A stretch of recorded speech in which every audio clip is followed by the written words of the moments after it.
You arrive before the gallery opens. The morning light cuts through the glass walls in clean lines, settling on empty pedestals that wait for your choices.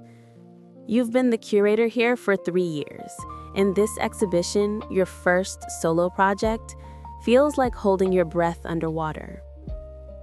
The Han River glints beyond the windows, wide and indifferent to your deadline. 6 weeks to fill these walls with something that matters. 6 weeks to prove you belong in this position, that the board's faith wasn't misplaced when they promoted you over candidates with decades more experience. Your phone buzzes. A text from your assistant. Package at reception, no return address. You find a cream envelope on the desk, your name written in careful hangul. Inside, a single card with a watercolor sketch of the gallery's entrance, rain-blurred and dreamlike. Below it, words in English.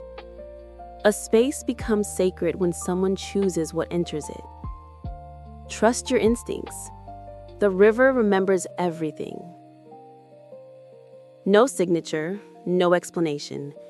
You turn the card over twice, looking for clues. The paper is expensive, linen textured.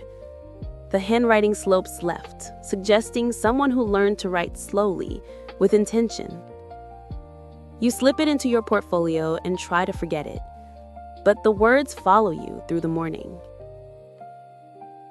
By afternoon, you're standing in a warehouse across the city, reviewing a collection of contemporary pieces.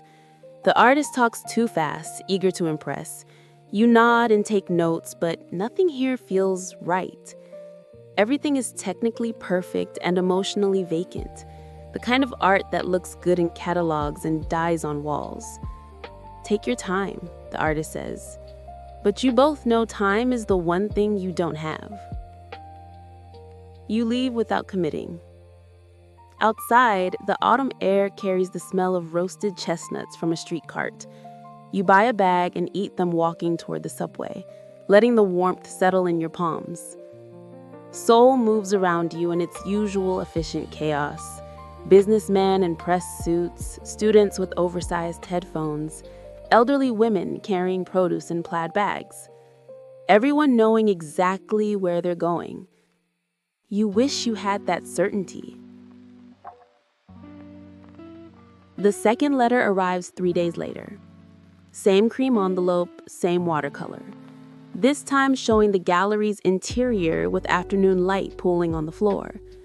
The text reads, "You're looking for perfection, but the most powerful art is the piece that trembles, that risks being wrong. What if you curated vulnerability?" This time you study the sketch longer. Whoever painted this knows the gallery intimately. The angle of that window, the way light fractures through the east side glass at exactly 3 in the afternoon. They've stood where you're standing. They've watched the same shadows lengthen across the same floor. You ask reception if they saw who delivered it. The woman shakes her head. "It was here when I arrived this morning. Maybe night security?" Security has no record. The cameras show nothing but empty hallways. That evening, you stay late, spreading potential pieces across your desk. Photographs, sketches, small sculptures. You're building a narrative about memory and place, but it feels scattered, unfinished. The letters sit beside your keyboard, those watercolors catching the lamplight. Trust your instincts. Curate vulnerability. You make a decision that would have terrified you a month ago.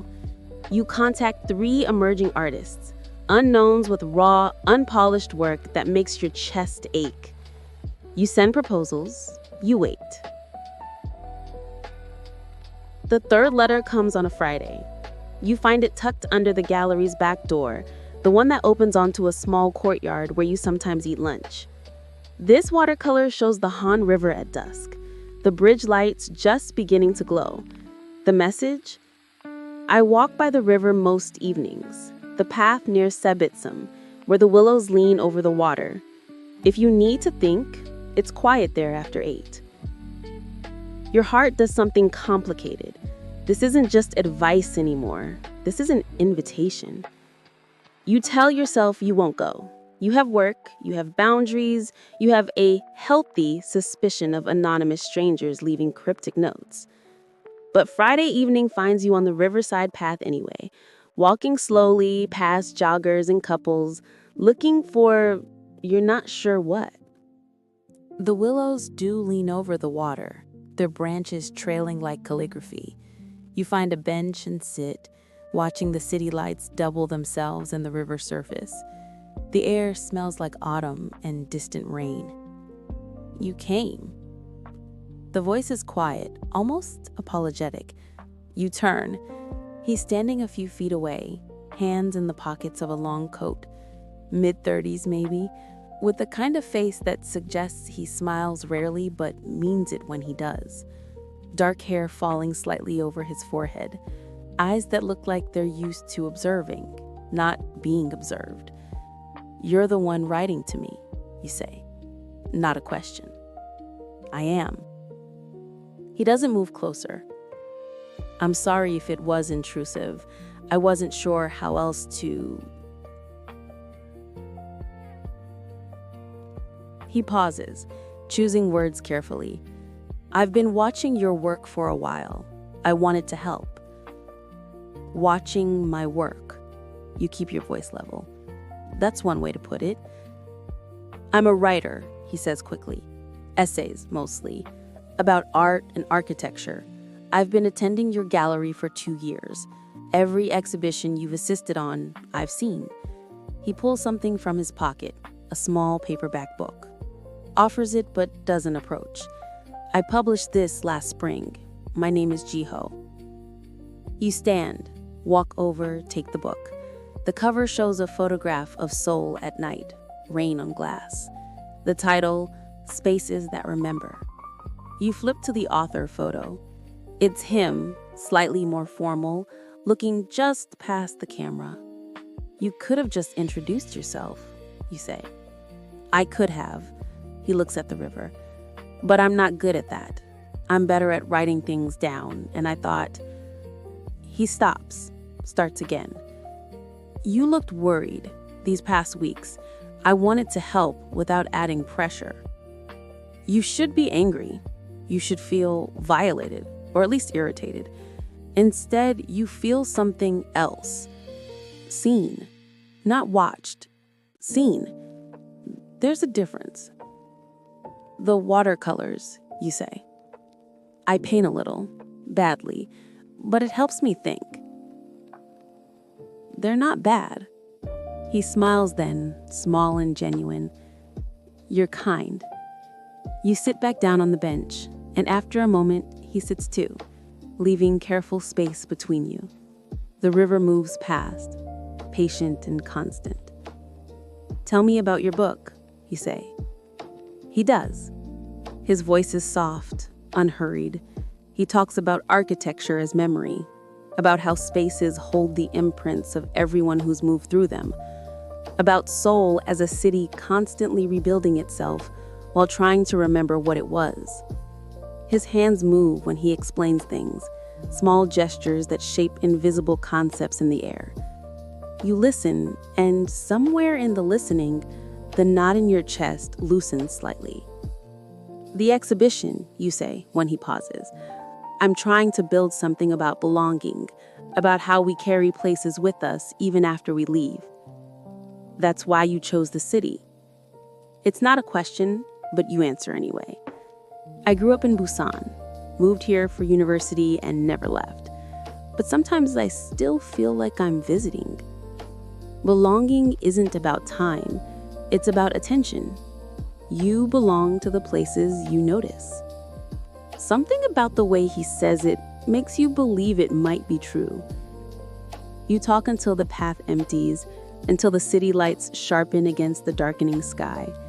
He tells you about growing up in a neighborhood that no longer exists, torn down for an apartment complex, about learning to document things before they disappeared.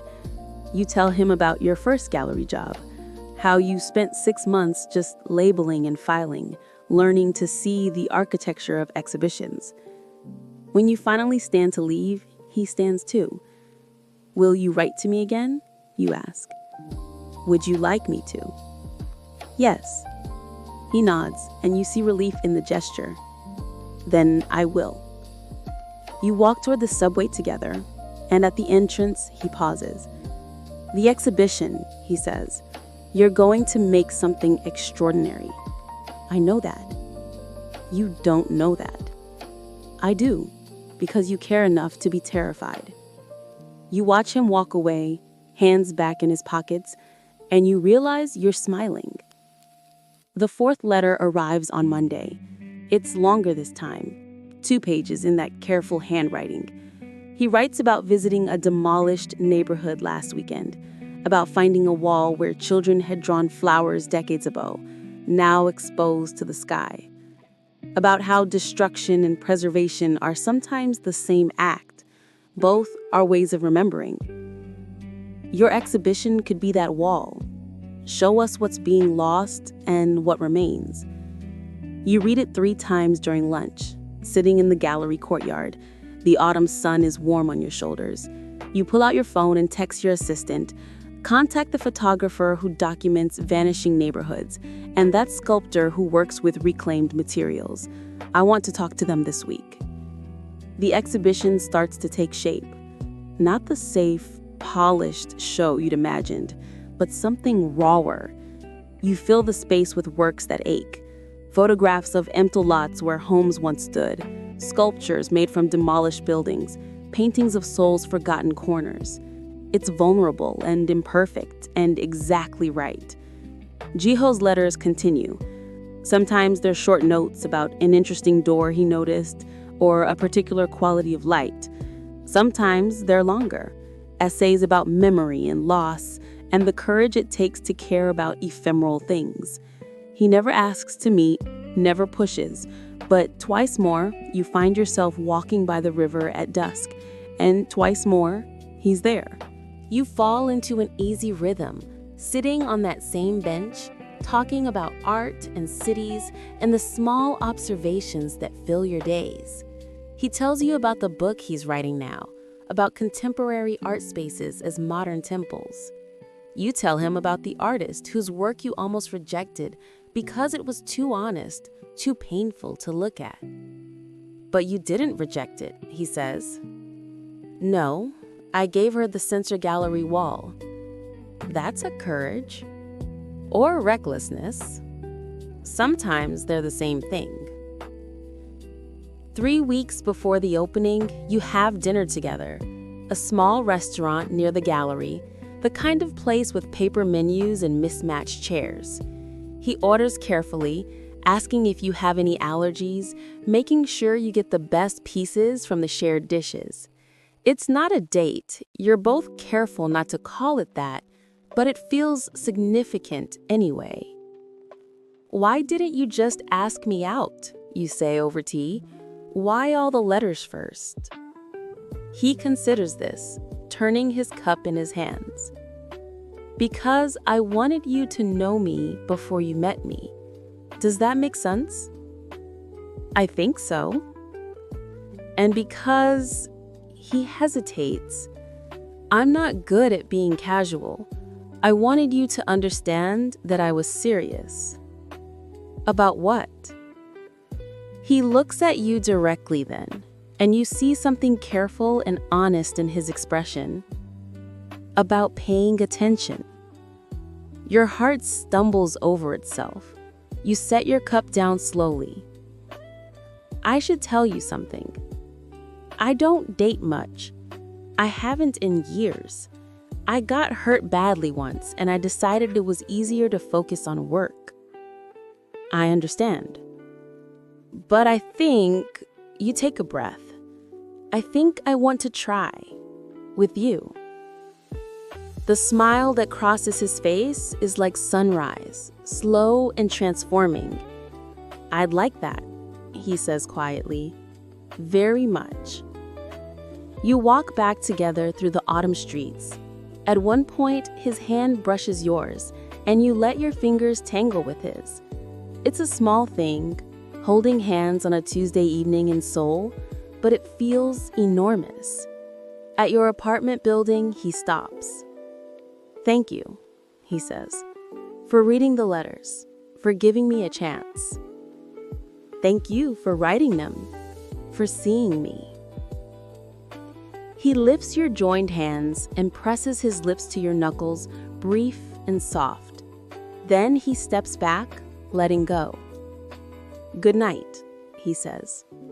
You watch him walk away and wonder when falling in love stopped being something you were afraid of. The exhibition opens on a Thursday evening. The gallery fills with people, critics, collectors, students, curious visitors. You stand near the entrance, watching them move through the space you've created, and your hands shake slightly until you feel someone beside you. Jiho, in a dark suit that makes him look unfamiliar and impossibly handsome. "You came," you say. "Of course I came." He's holding something, a small wrapped package. "This is for you, but open it later when you're alone." You take it, feeling the weight of a book. "What is it?" "Proof that I've been paying attention." Before you can respond, your assistant calls you over. A journalist wants an interview. You glance back at Jiho and he nods, gesturing for you to go. The evening spins past in a blur of conversations and praise. The exhibition works. People linger, they lean close to read the descriptions, they murmur to each other with that particular quietness that means they're moved. Your director finds you near the end and clasps your shoulder. You took a risk. It paid off. This is beautiful. You look for Jiho in the crowd, but he's gone. You feel a small pang of disappointment until you remembered the package. You wait until you're home, until you've changed into comfortable clothes and made tea, until the adrenaline has settled. Then you unwrap his gift carefully. It's a handmade book. The cover is simple linen, your name embossed in gold. Inside, every letter he wrote to you has been mounted on cream paper, the watercolors vivid against the pages. But there's more. Photographs of the gallery space during your preparation, sketches of you working, notes about your process, a complete documentation of your journey toward this exhibition. On the last page, new text. You asked once why I wrote to you instead of introducing myself. The truth is, I knew from the first time I saw you that you were someone I could love. Not might love, would love. That certainty was frightening. I needed time to understand it, to be worthy of it. These letters were my way of becoming someone brave enough to stand beside you. Thank you for letting me witness your courage. Thank you for taking the risk of knowing me. If you'll have me, I'd like to keep paying attention, not just to your work, but to you.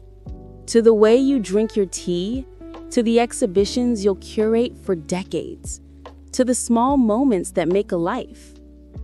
I'm still not good at casual, but I'm very devoted. Yours, if you want me, Jiho. You read it twice, then 3 times. Then you pick up your phone. He answers on the second ring. Did you open it? His voice is nervous. Come over, you say. Now? Now. Silence. Then, I'll be there in 20 minutes. You wait by the window, watching the street. When you see him round the corner, nearly running, you smile. You meet him at the building entrance. Hi, he says, slightly breathless. Hi. Was it? He can't seem to finish the question. You take his face in your hands and kiss him. Soft, brief, definite. When you pull back, his eyes are wide. Yes, you say. I want you. Devoted sounds perfect. He makes a sound that might be a laugh or a sob and pulls you close, his arms solid around you. You feel his heart hammering against your chest, matching yours. I was terrified you'd think it was too much, he murmurs into your hair. It is too much, you say, but I like too much. Casual never worked for me anyway. You stand there on the sidewalk, holding each other while the city moves around you. Someone walks past and congratulates you. On what? You're not sure. The exhibition, the embrace, the fact that you're clearly, obviously happy. You laugh and thank them. Come upstairs, you say. I want to show you something. In your apartment, you make more tea while he looks at the books on your shelves, the photographs on your walls. He moves through your space with the same careful attention he gave the gallery, noticing everything. You show him your collection of exhibition catalogs, the ones you've been gathering since college. He pages through them while you sit beside him on the couch, your legs tucked under you. This is who you were before I met you, he says, softly. This is who I was becoming. He sets the catalog aside and turns to you. Can I hold you? Yes. He shifts so you can lean against his chest, his arms around you. You fit there easily, your head tucked under his chin. Outside, soul glitters and hums. Inside, the world shrinks to this couch, this moment, this feeling of being exactly where you belong. Tell me something true, you murmur. He's quiet for a moment. Then, I walked by the river every evening for 6 months before I wrote that first letter. I kept trying to find the courage to speak to you at the gallery, but I couldn't. I was afraid I'd say something wrong, that I'd be just another person wanting something from you. What made you finally write? I saw you crying in the gallery late one night. I'd come by after hours. I know the security guard. He lets me in sometimes to sit in the quiet. You were in your office with the door open, and you were crying over something on your computer. I wanted so badly to help, but I didn't know how. So I went home and wrote the first letter.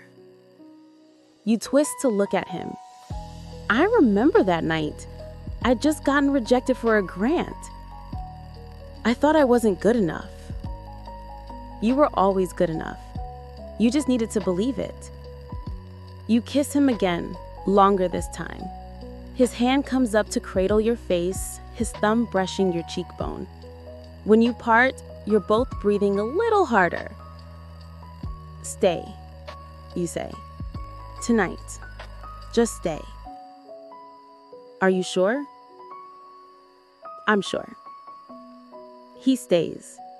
You talk until midnight, curled together on the couch, sharing histories and hopes and small confessions. He tells you about his parents, who worry he spends too much time alone. You tell him about your sister, who thinks you work too hard.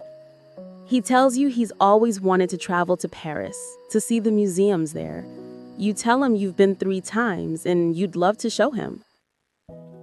Around 1 a.m, you realize you're falling asleep against his shoulder. Bedroom.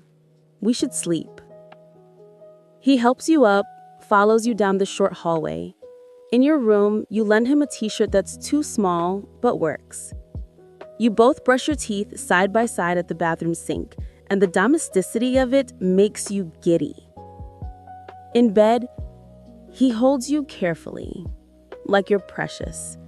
You lace your fingers with his over your heart. Thank you, you whisper into the dark. For what? For seeing me, for being patient, for writing those letters.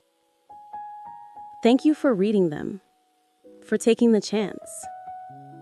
You fall asleep like that, held and safe, and you don't dream because reality has become better than any dream you could imagine. The next morning, you wake to sunlight and the smell of coffee. You find him in your kitchen, having somehow located everything he needed. He's made breakfast, simple things, toast and eggs and fruit, and he sets your small table like it matters. Good morning, he says, and his smile is shy and warm. Good morning. You eat breakfast together, knees touching under the table. He tells you about the essay he's writing, about wanting to include a section about your exhibition. You tell him about the director's offer to curate 2 more shows next year, how terrified and excited you are. You'll be extraordinary, he says, with such certainty that you believe him. Later, you walk to the gallery together. The exhibition doesn't open to the public until 11, but you want to see it in the morning light. Jiho walks beside you, his hand finding yours easily now, like it belongs there. Inside the gallery, the space is quiet and clean. The morning sun cuts through the windows, falling on the pieces you've chosen with such care. Jiho moves through the exhibition slowly, reading every description, studying every work. You watch him and you understand something. This is love. Not the dramatic, sweeping kind from movies, but the steady, attentive kind. The kind that shows up, that pays attention, that witnesses and honors and stays. He stops in front of the center wall, where the artist's most vulnerable piece hangs, a mixed media work about losing a home to redevelopment. He stands there for a long time. "This is the one you almost rejected," he says quietly. "How did you know?"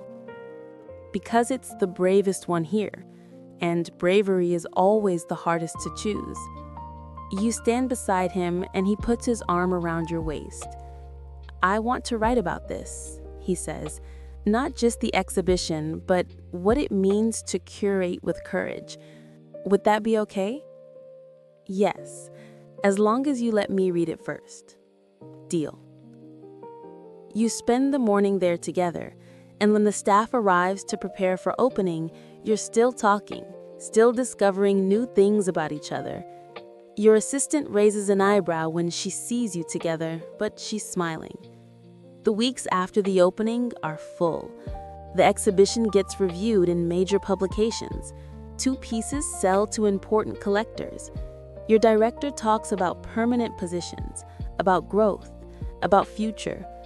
But what you remember most is the quiet evenings, walking by the river with Jiho, eating late dinners at small restaurants, falling asleep in his arms, or having him fall asleep in yours. One evening, a month after the opening, you're at his apartment for the first time. It's small and neat, filled with books and natural light. His desk faces a window that looks out at the city, and you can imagine him sitting there, writing his careful essays. "I want to show you something," he says. He leads you to a closet and pulls out a large portfolio. Inside are watercolors, dozens of them, all of the gallery, all of Seoul, all of places you've been together and places you haven't, studies in light and memory. "I've been painting the city for years, trying to document it before it changes. I thought, maybe, if you wanted, some of these could be in your next exhibition, if they're good enough." You flip through them slowly. They're more than good enough. They're beautiful, haunting and honest, and full of love for this city and its temporary moments. "Yes," you say. "Yes, absolutely yes." His relief is visible. "Really? Really? Jiho, these are incredible. Why didn't you show me before?" "I was afraid you'd say yes because of us, not because they were good." You set the portfolio down carefully and take his hands. "I would never do that. Not to you, not to art. These deserve to be seen." He kisses you then, deep and grateful, and you lose yourself in it. When you finally part, you're both smiling. "I love you," he says. Simple, direct, true. "I love you too." It's the first time either of you has said it, and the words reshape the room, the moment, everything. That night, you lie tangled together in his bed, talking about the future, about exhibitions and books, about maybe traveling together, about what it means to build a life with someone who sees you completely. "I want to keep writing to you," he says into the darkness. Even though we're together. Is that strange? No, I'd like that. Love letters, he murmurs. The old-fashioned kind. I'll write back. Promise? Promise. 6 months later, you curate your second exhibition, a show about Seoul's architectural memory that features Jiho's watercolors alongside photographs and historical documents. It's called Spaces That Remember, after his book.